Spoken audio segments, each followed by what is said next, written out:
Kasunod ng pag-convene ng Senado bilang impeachment court para sa paglilitis kay Vice President Sara Duterte, makapanayan po natin ang isa sa mga House Prosecutor, Manila 3rd District Representative Joel Chua. Magandang umaga po.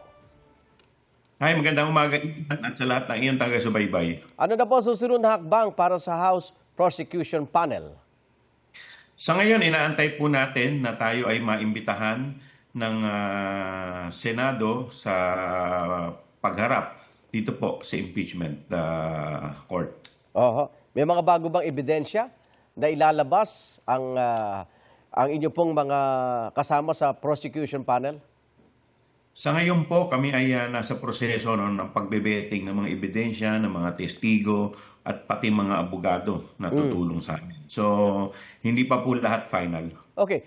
Yung controversial na tax records ni VP Sara Duterte at ang asawa niyang si Atty. Mans Carpio na hindi nabuksan sa House Committee on Justice, ito ba mabubuksan na pagdating sa Senado?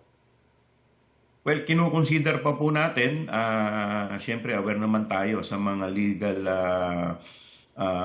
repercussion nito. So, titingnan natin kung paano ang magiging daan para ito'y mabuksan. Ayon po kay Representative Terry Ridon, hinati-hati sa bawat House Prosecutor yung mga grounds for impeachment laban kay VP Sara. Ano po yung napunta sa inyo? Tatlo po yung napunta sa atin. Isa na po dito yung confidential fund, yung bribery, at saka yung issue, yung articles po sa unexplained wealth. Meron kayong mga katuwang na private prosecutor. Pwede na ba natin pangalanan sino-sino kinuha ninyo? Hindi pa po at this point in time dahil hindi pa po final dahil lahat po sila binebet pa po natin. Siyempre ayaw naman po natin na mapasukan tayo ng mga private prosecutor para mag-leak yung mga information. So yung confidentiality tsaka yung kanilang background ay inaalam pa po natin lahat. Ano ang kaibahan ng kanilang trabaho sa inyo bilang House Prosecutor?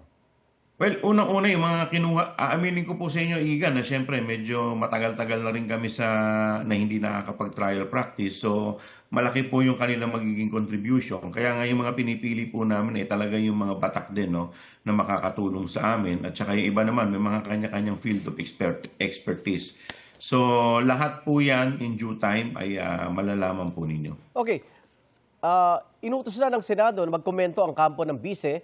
Pagkatapos niyan, kayo naman ang ikakay tutugon dito. May nakikita ba kayong pagbabago sa naging sagot niya sa Kamara nung araw? Well, wala naman po siya naging sagot sa Kamara. Kaya antayin po natin kung this time, kung ano po yung kanilang magiging tugon.